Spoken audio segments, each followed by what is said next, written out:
Hello, everybody, and welcome to the Melanated Midlife podcast, where today we are joined by author Dr. Shanaya Anderson. She is the author of The Third Strike, Redefining Leadership for Introverted Black Women. And before you start, assigning all the labels to it, there's some universal themes that we're going to talk about with this book. But more than anything, you've just got a lot of, I think, your own journey that you've learned some things with. And so we want to talk about that. I am thrilled that you're here because I will not even pretend like we've never met each other. Even though I'm trying to be grown up and professional, Shanaya is a very dear friend of mine. So just if I break off into goofiness, just know that that is me trying to be a big girl. But thank you, Dr. Anderson, for being here. Thank you for having me. I want to, and I say this, I go all fangirl because number one, I am deeply proud of you for fulfilling a goal of publishing your book and being here to promote it, on YouTube, with the audience or whatever. It is one thing, but to have your knowledge out there in the world for other people to learn from, that is huge. So I'm very proud of you. Congratulations. Thank you, thank you, thank you. I appreciate you having me, number one. And number two, you are definitely an inspiration in my life. Girl, please. I want to write a book like a big girl too. So this is me saying, okay, my friend did it. Let me get off my butt and try to follow her example. Which, by the way, and I'm holding this book here because I love this cover. I really do, and I don't know how many people that are watching this are familiar with the Houston scene, but you put some of the skyline and one of our we have a lot of you know visuals. We have a lot of murals, a lot of graffiti art in town. And this is probably the most famous, the Be Someone Yes. sign. And so what was the inspiration? I mean, it's dope just as it is, but tell me what was the thought process with choosing this? Well, definitely the young woman on the front was inspiration, just to kind of reflect the title and myself. Hmm. But the be someone, the skyline was definitely on purpose because if you know me, I am truly about Hmm. Houston, everything regarding sports, anything Houston is pretty much me. And to be someone, I thought it was very significant. I fought to have that on the cover Really? because I definitely wanted to represent Houston, but I thought it was significant to the whole purpose of the book Yeah. is being your true self. I want to dive into the book and the inspiration for it. But before we get into that, take a moment to tell the audience who you are, a little bit about you so they can get to know you. Um, I am currently an educator in a ISD. I am simply me. I would say that. Hmm. I wouldn't say I'm anything special, but that's kind of crazy. We're all special in Heck our yeah. way. Yeah. But I am a Houstonian, a native Houstonian. You know, I have to always say that. Right. I started my education journey as just knew that I was going to be an accountant because I like to work alone and to myself, working with numbers. Hmm. And since I was in grade school, I knew I was going to be doing somebody's books Hmm. because I love to work with money and just anything with numbers. And to me, that fit my personality type. So, of course, all of my schooling was focused on that. But, of course, life happens, things pivoted, and I ended up in education. Hmm. So, um, originally, my first degree is in business administration with specialization in accounting. I worked in banking at the start of my career, and then once I finished school, I went into the corporate world working on property taxes. I Oh. did that for a few years, and then me with my safe mentality went back to my um, district that I graduated from, Hmm. and They were promoting grow your own, be an educator through the alternative certification program. So I basically did it on a whim. Like, I'll just do that for backup. Yeah. Well, my company was closing, or I had a sense that they were closing. And so I did it as backup. And I said, I'm going to become a teacher for just 1 year. 19 years later. That's right, a whole career later. I'm still just trying it out. Yes. 19 years later, I am still here. Yeah. Loving it, because I think it fulfills my other passion of loving to help others. So when I got in it, it was, I'm going to do 1 more year. Yeah. 1 more year. And 19 years later, I'm here. After just a few more degrees after that. A few more degrees, just a few, Dr. Anderson. Yes. But I'm laughing because when you said, alternative certification, that was both of our paths. We did not intend to go into education. So for those people that are watching this that don't understand when we say alternative certification, you have to be certified to be a classroom teacher in a public independent school district or a school system.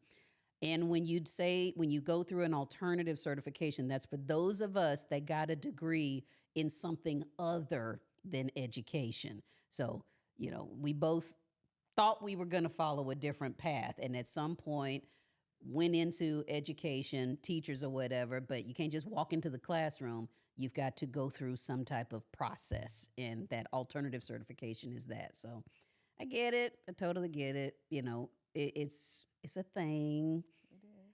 And when you settled into this career of being an educator, you still didn't take the traditional path because you're not sitting in a brick and mortar classroom with your career. You eventually took what I consider the education of the future, which is online. So tell us a little bit about that. For me, even with I'm about to laugh because I was going to say my first master's because, that's for those that don't know me, my friends tend to joke that I had an obsession with school. So that's why it's funny to me.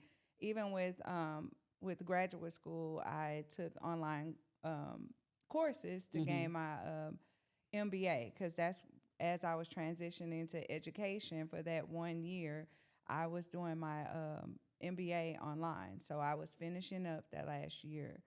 Then I continued as I became an educator. I wanted to learn more about being an administrator when I wanted to get promoted and excel in education. So I went for my master's in administration. Then I felt like I was more of a nurturer, so I wanted to excel at being a counselor. So then I went back and got a master's in counseling. I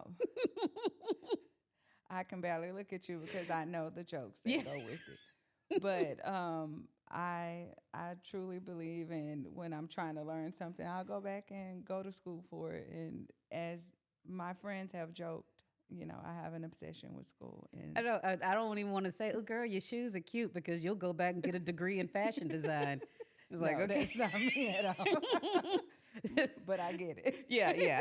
I know you and I understand exactly where that's coming from. But I mean, like I said, 19 years later in education, still going strong. Loving it. Still loving it. And so when I first started talking to you about coming onto the podcast, you had this reaction of like, your podcast is Melanated Midlife. Don't put that on me. I am not midlife. And y'all, I got the sister girl hand, get away from me. I am not midlife. Yes, I am older than her, but I'm trying to make her understand that midlife there's not a defined start line. It's kind of where you just realize, okay, I've done a lot of things, learned a lot of stuff, and you start making that transition into being totally selfish, putting your needs first. Yes. And so you had an age stamp on it. Yes. Like, oh, nope, nope, I'm not there yet. Don't put that. Your exact words was, don't kill me off yet. Yes, I did say that. So having all that in mind, tell me, what does midlife mean to you? Just to piggyback on what you just said, I did start out like, don't kill me off because I'm going to live longer than what you're saying, hopefully, Mm-hmm. But, as I processed it and thought about it, midlife to me, now I understand that it is this transition for me to be my authentic self. I Mm-hmm. see the difference in me. Mm-hmm. Of course, you're going through life and, going through your journey, but I see the difference in me as in stepping into my own. Mm-hmm. Um, Simply just being my true self unapologetically. It is what Yeah. it is. Yeah. Accepting me for me, Mm-hmm. accepting and appreciating me for me, and not apologizing for what I'm not. Yeah. And that's beautiful, number one. And think of, it takes us a whole lifetime sometimes to get to that realization. So I'd kudos. I give you all of that. When you feel like you're growing into yourself, it is very liberating. So yeah, but you ended up, you know, having this metamorphosis that we all do, you know, and in some folks it will come out as, you know, wanting to follow a path that is uncharted. Maybe they are letting go of some things. I call it shedding layers as a grown up person. And for you, you leaned in more heavily into something. You describe yourself as an introvert. You have said to me, just in, you know, personal conversations or whatever, it's like, oh, there's nothing wrong with that. And I agree, because I consider myself an introvert, even though people say, oh, no, no, you're so loud and you just say it now. An introvert is defined as what for you?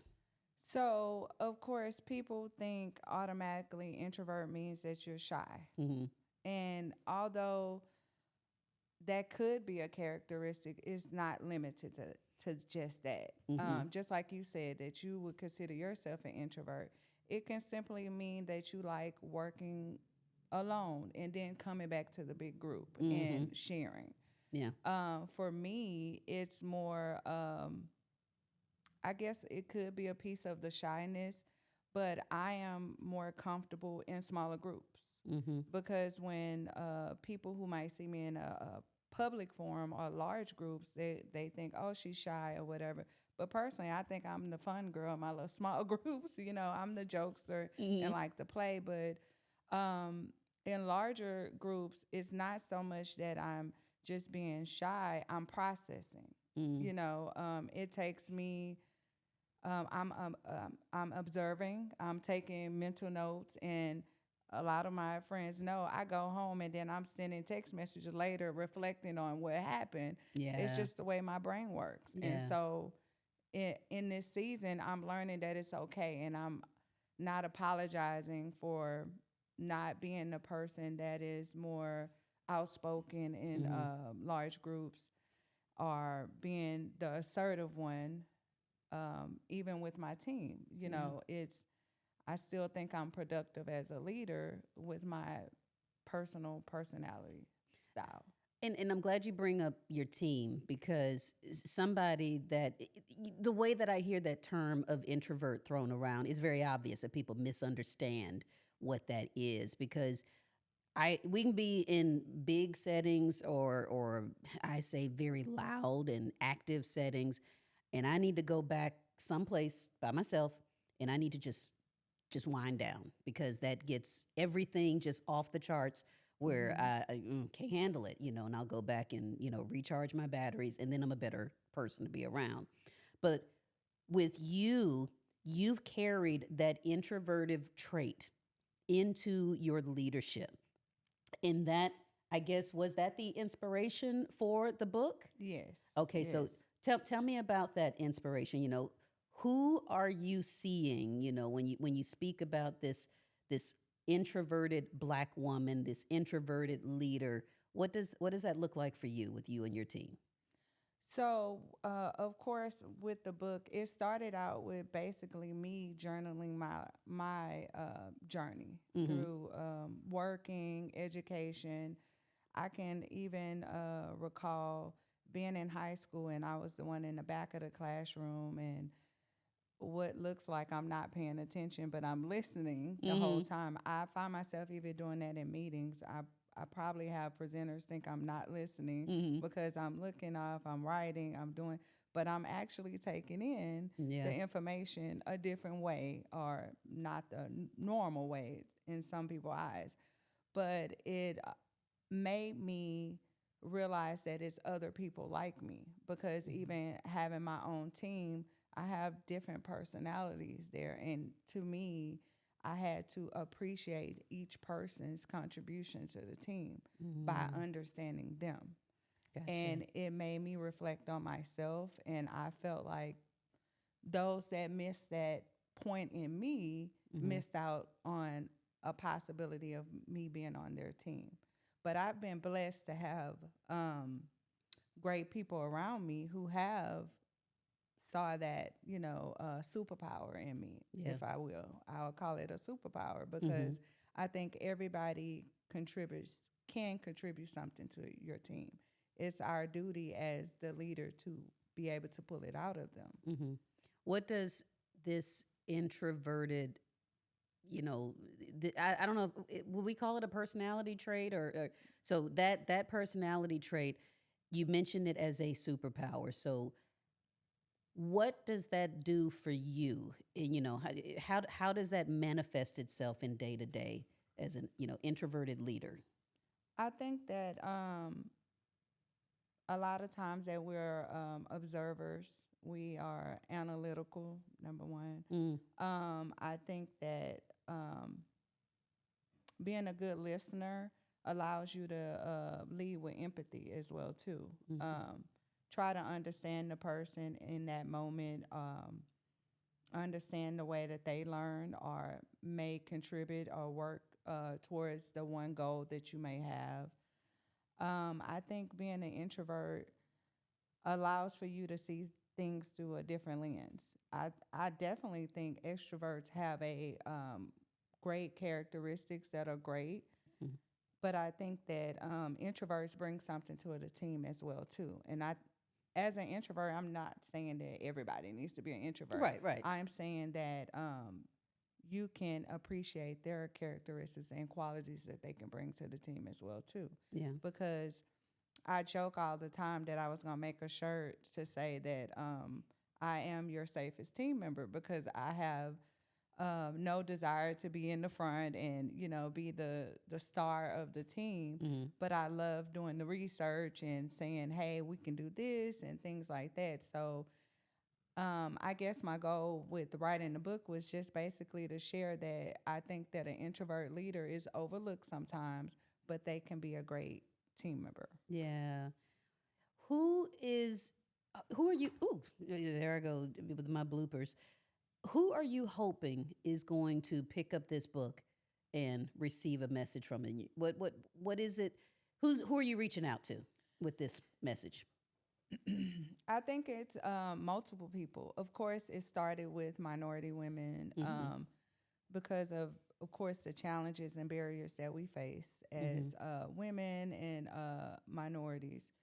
But I also wanted to reach out to that one person that's in the corner who may not feel like they can be a leader as well too. Yeah. But then I think I wanted to encourage executive leaderships or owners or business owners or leaders to be able to find the leadership in other people as well too. Yeah. So I think that it's not just that one target audience. I Mm-hmm. think that companies can use it as well too to see that they can find the qualities within all people on their team. Yeah. Because I mean, I think about. I don't know if it's like the opposite of, but there is this stereotype of the loud black woman ready to just pop off at the moment's notice, or you disrespect her, you step in her way or whatever, we gonna check you type of thing. Right. And some there are some times where that might be true, but it's like the stereotype has been assigned to us, Right. whether we are, truly acting out that way or not. People interact sometimes like, oh, hey, I don't want to upset you, but da da da da da, and they start tiptoeing and start as if they're walking around landmines, and you can feel when it's happening. Yes. You Yes. can feel when other people are treating you a certain way, expecting you to act out according to that stereotype. But this book and everything that you're teaching pushes totally against that. Correct. Because one of the things that I did touch on was exactly that, is the stereotypes and the biases already for being a black woman. Mm-hmm. Um, I think I wanted to show that you can't just live off of that those stereotypes because, for instance, myself, I tend to get louder when I'm articulating because I knew I had a speech problem. Mm-hmm. So, but I have to be mindful because of those stereotypes. So if I'm trying to make a point, Mm-hmm. it can be misinterpreted. Right. So, but I have to live with that Mm-hmm. already, and I shouldn't have to because versus someone else may not have to deal with that bias or whatever. Mm-hmm. But being me, I know that I have to work on that or understand that just so that misconception won't be there. Yeah, and it's just making my brain is going down a crazy path right now. Thinking about pushing against stereotypes, and this was I don't know how many years ago it was. You actually recommended a book to me by Minda Harts, Yes. and it was gosh, now I can't even remember the name of it. The right within. Thank you. Yes. She was basically detailing her journey through the corporate space as a black woman, sometimes the only black person on entire teams, Yes. and the double standards that were put on her. So, whether she was the big outgoing personality or if she was more reserved and introverted or wanted to just do her work alone, it's like she couldn't win. Right. Right. And then you're basically saying, hey, it's okay to pick this lane, and you can still be the person, you can still be the leader, you can still be all the things that might be assumed you're not capable of because you're quieter or because you want to stay a little bit to yourself. Right. And that book, and I believe The Quiet, I can't remember the author, I'm sorry. Mm-hmm.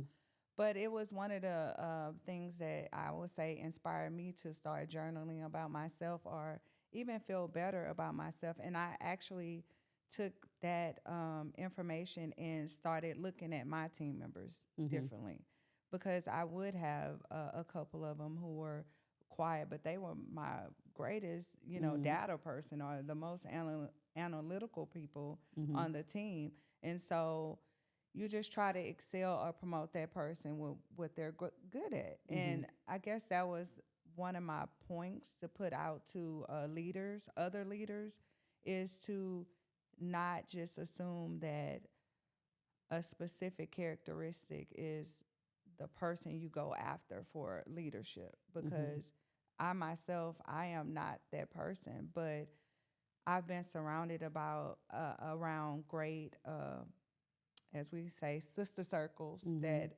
point out your great qualities or know your worth Yeah. and have pushed and motivated me. So I guess I want to put out there to do that for others. Yeah. Yeah. You mentioned your sister circle. What has the reception and the feedback been like with you sharing this book? I definitely have to say that again, when I put out the book, it was motivation from my sister circles of telling my story. Mm-hmm. But I didn't just want to put out a book as a, tell all, like it's just about me. I wanted to inspire. But I received great feedback. I was not trying to be a bestseller, but I'll take it if it happens. Yeah. But my goal was just if I help one more person, the Yeah. little Shanaya out here, or the little John. It doesn't have to necessarily be a woman because the goal is just to inspire and help other people. When I started this, it was me taking my notes, but when I got the first feedback from someone that I didn't even know was like, thank you, it really touched my heart. I won't lie. Yeah. It touched my heart because I saw me within that person and was like, people just assume that I can't lead because I don't like to talk or, and I was like, girl, me too. I like to be in my little bubble but I want to contribute to the team, but just, being in a public forum, just being out in front of everybody, I like to think and process before I say something. Yeah. And before I was ashamed of it, I'm going to be honest. I was, I can never be a leader. Every promotion I've received, it's been because someone came and literally grabbed me and pulled me because they either worked with me and then they saw the qualities. But if I probably just walked in a room with people, they wouldn't choose me because I'm not the one that's just coming in and selling a pen to them, not the salesman pitch or the car salesman pitch. But after working on teams and things like that, people who've learned my qualities have pull me and say, oh no, you're the perfect person for this, or I think you'll be great for this. I want to basically debunk that stereotype that an introverted person cannot be a leader because I disagree. Because leadership, in I think of, my own definition of it, leadership is like you're able to stand and make the tough decisions, and for your team that might say whatever the task is, making sure that you remove the barriers for them to be able to do that task, that you're supportive when they need it, you're able to guide and give direction. There's nowhere in that, at least in my mind, there's nowhere in that says you got to be loud, that says you got to be front and center. But to be able to take care of those things, that is the leader that your team needs.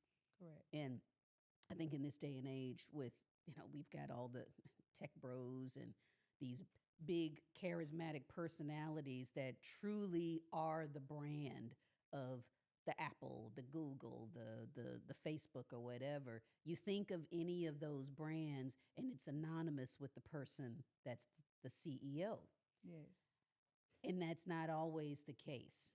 Right. And you're probably arguing that it shouldn't always be the case. Right.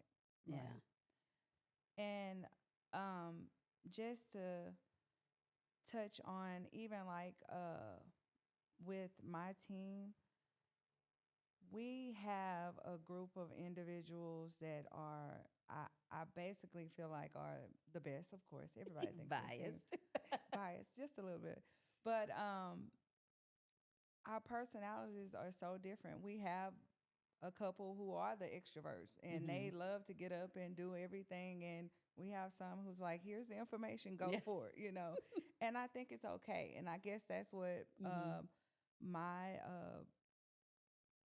promotion is, that I'm basically trying to say it's okay to have these different personalities because of course I think we're the best team ever because we learn to appreciate each other's contribution.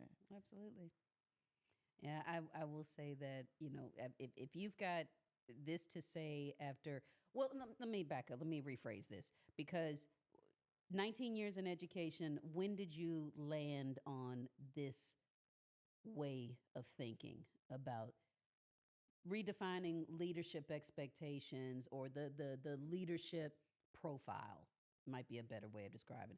What was it all along? Have you always felt this way? Was it recent history or was there a moment? Absolutely not. Absolutely not. I think probably when you told me I was midlife. No. See there? No. I really, to be honest, even though I'm in a leadership role, I didn't realize I was in a leadership role. I saw myself as just being a team player. And as I said before, I was pulled into these roles. It was like, okay, this is you, this is you. Mm-hmm. You should come this way. I was just being a team player, Doing the work. doing the work. And I looked around and these group of people are dependent on me. Mm-hmm. And they are also my circle who is pushing me and promoting me when I'm not even around them. Mm-hmm. And I woke up one day and I'm like, oh, I'm actually a leader, you know, not knowing that I was a leader because I felt like you needed those same qualities that we Yeah. consider the norms of. You had to be the speaker, the spokesman for the group, or always wanted to jump up and grab the mic. Mm-hmm. But if we just look at the simple definition of a leader, is having followers. And if my team, I've Ah. learned, will follow me because I'm willing to roll up the sleeve and get into work with them. Mm-hmm. And I guess I would define myself as that empathetic leader Mm-hmm. that will try to understand my team members and appreciate what everybody brings to the group. And if you need help in a certain area, we're going to all work together to make sure this goal is completed. So that's your goal as a leader. Yes. Yeah, I can see that. I can see that. Now, let me ask you. I want to go back to just your career journey and the evolution, because I mean, we've all had a lot of different experiences, and where you started coming into education, I'll say as a second career, because you started out in the corporate space, Yes. and coming. I mean, do you feel like this has fulfilled your purpose, coming full circle, as education wasn't the first goal, and now not only have you come through this space, and now you're in a leadership decision maker position. Has it come full circle for you by saying, wait a second, yes, you can do this, but you can do it a little bit differently? You can push against that. I would definitely say is came about full circle because we all have dreams of Mm-hmm. as being the best that we want to be. But again, I would definitely say I never imagined it because I always accepted um, that this was not going to be in my story. Mm-hmm. The imposter syndrome, you kind of go against yourself. And that word, it came to mind, talking about, is this something to push against imposter syndrome for these young girls? And I'm saying young girls. I'm assuming that somebody is going to pass by this on the bookshelf in the bookstore, and it's going to be a young person that is looking to build those skills. What is that what a goal of yours was? Yeah, and definitely the imposter syndrome. You just kind of, like I said about myself, I accepted that was my fate because that wasn't my characteristics. I just basically bash my own self internally, like, why Mm-hmm. can't you be this type of person or whatever to be a leader? But Mm-hmm. just even my growth as the leader I am now, Mm-hmm. when I reflect on it, you don't have to be. Yeah. I've been blessed with great people around me who saw me for me, Mm-hmm. and now in this midlife, I'll say I'm Ah, she said the accepting. Yes, word. I'm accepting it. I'm owning it. I definitely am appreciative of those circles Mm-hmm. and having great team members around me who remind me it's okay to be you. We love that you are you Mm-hmm. because you're being your authentic self. And Mm-hmm. so I am loving this journey. Yeah. I just actually had a friend tell me the other day, she was like, I'm just loving this new you. And I was like, the new me. Oh, Yeah. hey. And she was just like, you just seem like you are, I don't know, just like happy and I Mm-hmm. was like, I didn't know I was sad. But she was like, no, it's just a different type of feeling. And I was like, I joked and I was like, is it the midlife? But yeah, I think I am. It's the unapologetic I love that. phase that I'm in. I'm just not. It's me, and I'm okay with it.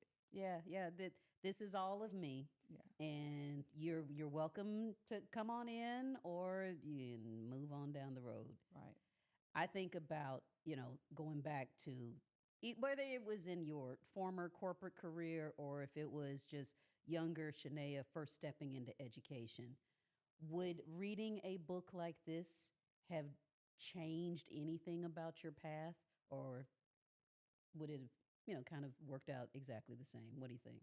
I think that it would definitely help because even the two books that we spoke about earlier, I definitely it inspired me and it Mm-hmm. made me feel comfortable. Like, yeah, it's okay to be a quiet leader. Mm-hmm.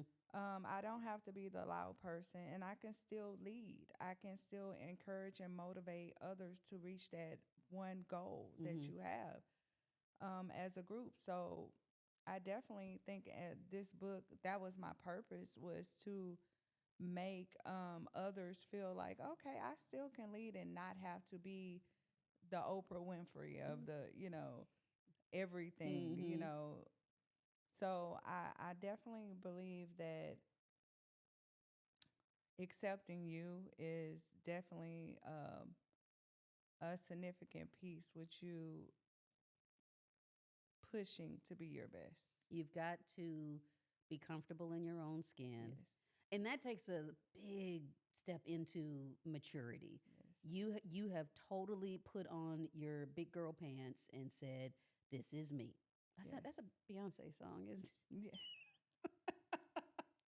But it's all seriousness. You have to be very comfortable with who you are to say, "Oh no, this is everything. I'm giving you all of me, and this Hmm. is the way I'm going to handle it.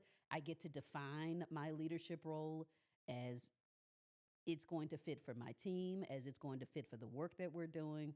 So I can definitely get that. And somebody is going to sit down at whatever stage in their career, and they're going to and I'm picking on the tech bros today, but they're going to see the Mark Zuckerbergs, they're going to see the Jeff Bezos, and they're going to be like, "Oh, I got to do all of that if I want to step into a bigger role, if I want to do bigger work." Hmm. And that's when you're saying, "No, no, we actually have a spot right here for you. Take this book, get back to us in a little bit with all your questions." Absolutely. I recall having a leader previously who was insisting on like growing his leaders or his or her Hmm. leaders that a certain way, that you had to be a certain way, and I just internally was like, I just will never be like that. And it's nothing wrong because I think it's everybody has a purpose, Hmm.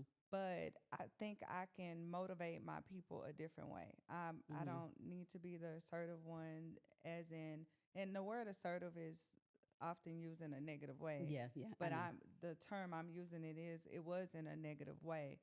But you can be assertive and effective without being mean or rude. Yeah, that's the truth.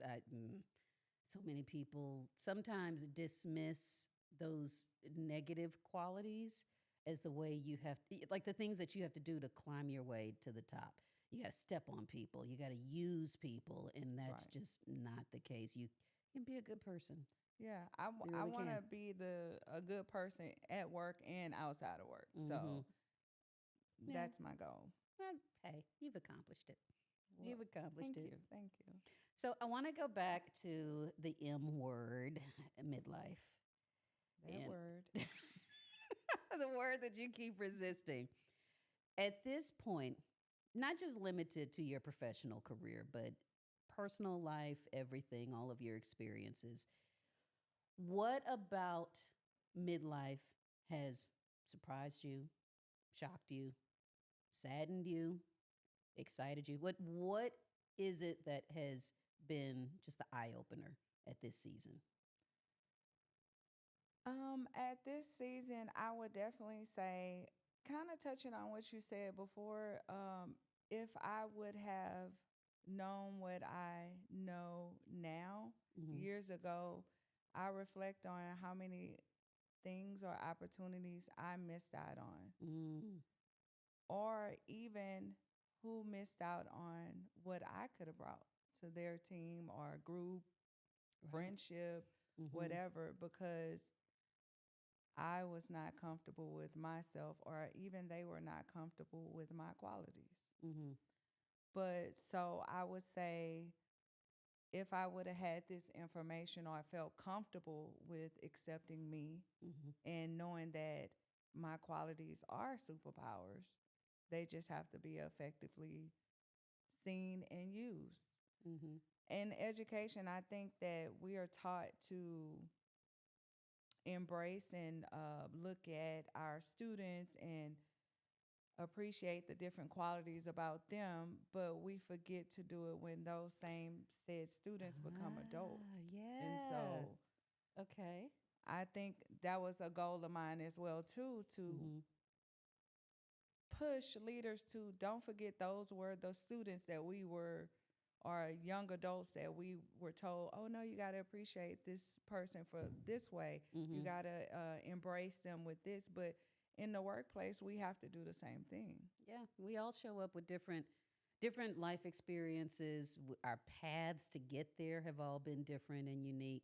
So yeah, yeah, I see that. And not every person that we're not all going to fit in the same box, Right. but we need that diversity in order to build a stronger team to deliver whatever the service or product is. Correct. Correct. Yeah. Yeah, I think about the first time that I pushed the word midlife on you.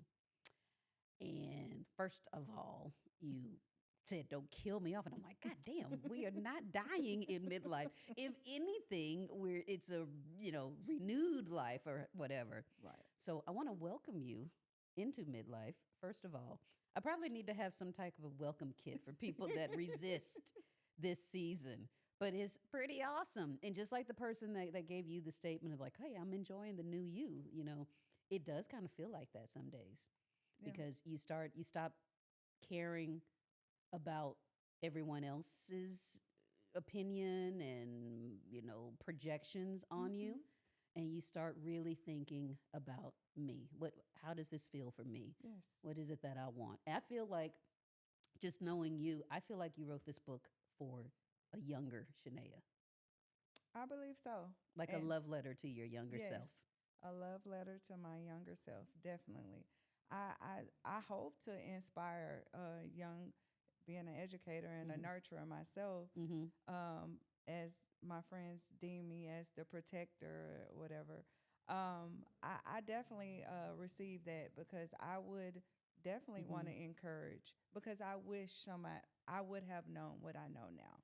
Mm. I think it would have helped me. I have no regrets, definitely, Mhm. but I think my superpowers would have been used more Mhm. when I was first coming up in my career. Yeah.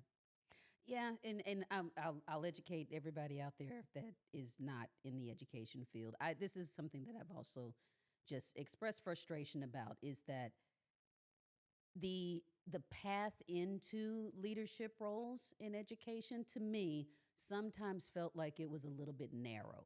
Mm-hmm. So if you wanted to do something outside of just being in front of students in the classroom or whatever that learning environment was, it was expected that you became a principal. Right. Then from a principal, then you go to a superintendent or whatever. And the funnel, the like almost like the bottleneck to get into just those roles, it just seemed like it was so tremendous. But to be able to have voices like yours, books like yours that can kind of widen the perspective, I think is going to have a significant impact on the field. So, Yes. yeah. Agreed. I feel like that pathway to leadership in education was kind of funneled or Mm-hmm. whatever.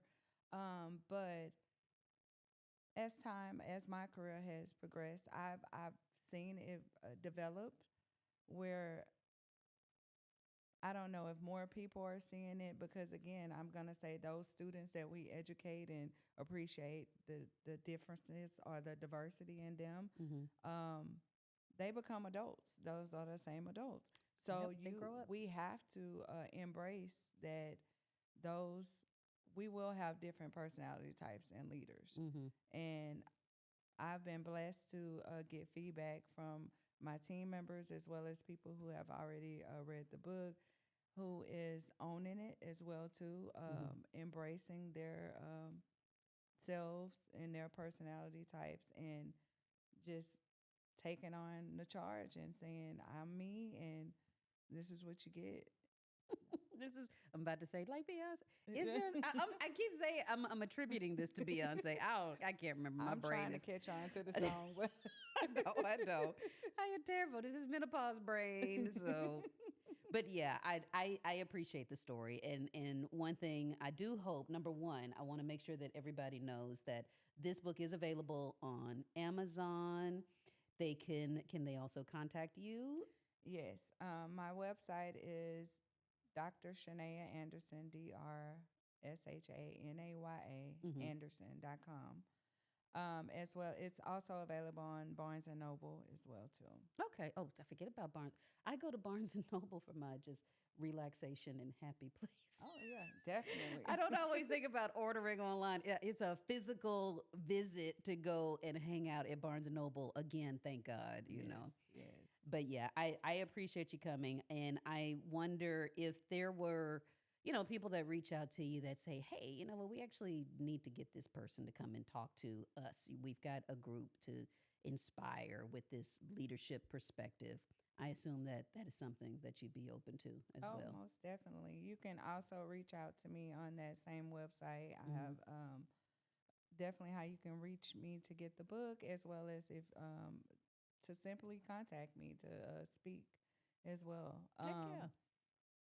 I also my email is Doc Scanderson. I took that nickname, I believe, from you from years ago. Scanderson, because my middle name starts with a K. So Cause and I just think scandalous, yeah, Scanderson. So Doc if Scanderson. you were ever like an athlete or a boxer or something, that would be the That'd be nickname. perfect, right? I put that on your what are they the silk robe that they have. I have like gone on a tangent. Scandalous Scanderson. Anyway, I but yes, love it. I want people to be able to reach out to you because I feel like this is a worthy conversation. It broadens the conversation about leadership and who are we bringing into this workforce, into this world, and how we all have something to contribute. So this is a big deal. I appreciate you being here, ma'am. I always appreciate you. And she came, and I just want y'all to know that she has a shirt on I that I don't do. think we highlighted. That what does the shirt say? It says, proud to be an introvert with a heart in the middle. Oh, it's cute. It's so cute. Yes.